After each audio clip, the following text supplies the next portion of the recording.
அனைவருக்கும் வணக்கம். இன்றைய நாள்ல வரக்கூடிய இந்த பிரதோஷ நாளானது மிகவும் சிறப்பு வாய்ந்த பிரதோஷ நாளாகும். பிரதோஷம் அப்படின்னாலே நாம மாலை 4:30 மணில இருந்து 6 மணிக்குள்ள பிரதோஷ வழிபாடு செய்யறதுக்கு உரிய நேரமாக இருக்கு. பிரதோஷ நாளில ருண விமோச்சன பிரதோஷ நாளாக இன்றைய நாள் சிறப்பிக்கப்படுகிறது. இந்த ஆனி மாதத்தில் வரக்கூடிய இந்த பிரதோஷ வழிபாடானது மிகவும் முக்கியத்துவம் வாய்ந்தது. இந்த நாள்ல நீங்க பிரதோஷ வழிபாட சிவ ஆலயங்கள்ல நீங்க செய்யும் போது கூடுதலான பலன்களையும் கடன் பிரச்சனைகள்ல இருந்து விடுவிக்கவும் நீங்க செய்யப்படுவீர்கள். உங்கள் கடன் பிரச்சனையானது தீர்ந்து உங்களது வாழ்க்கையானது சுமை இல்லாமல் சுகமாக மாறும்.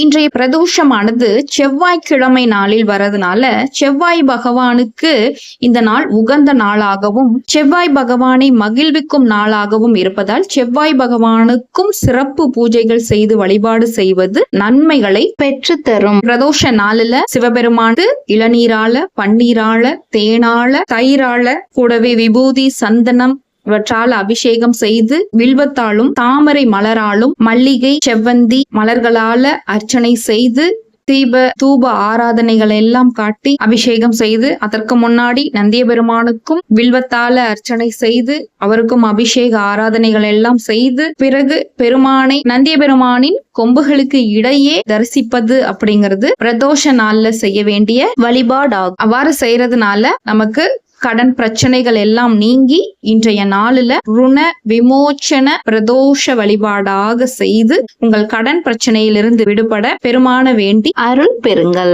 இன்றைய நாள்ல உங்களால சிவபெருமான் கோவிலுக்கு போக முடிஞ்ச சிவன் பெருமான் கோயிலுக்கு போயிட்டு வாங்க. பெருமாள் கோவிலுக்கு போக முடிஞ்சாலும் தாராளமா போயிட்டு வாங்க. ஏன்னா இன்னைக்கு ஜேஷ்டாபிஷேகம் சிறப்பாக நடைபெறும். அதோடு கூட செவ்வாய் பகவானுக்கு இன்னைக்கு நீங்க வழிபாடு செய்யறது சிறப்பான பலன்களை ஏற்படுத்தி தரும். சித்தர்களோட ஜீவ சமாதிகள்ல சென்று நீங்க வழிபாடு செய்யலாம். முருகப்பெருமானையும் வழிபாடு செய்வது சிறப்பான பலன்களை ஏற்படுத்தி தரும். உங்களால முடிந்த சிவபுராணம் படிக்கலாம், திருப்பதிகங்கள் படிக்கலாம், நீலகண்ட பதிகம் படிக்கலாம், திருப்பாசூர் பதிகம் படிக்கலாம். உங்களால என்ன பதிகம் படிக்க முடியுமோ அந்த பதிகங்கள் படித்து நெற்றியில் நீரணிந்து உள்ள தூய்மையோட பெருமான தரிசிச்சு வேண்டி வந்தீங்க அப்படின்னா உங்களோட பிறவி கடனும் சரி, உங்களோட பொருளாதார கடன்களையும் பெருமான் தீர்த்து வைப்பார். உங்களோட உள்ள தூய்மையோடு வழிபாடு செய்யுங்க.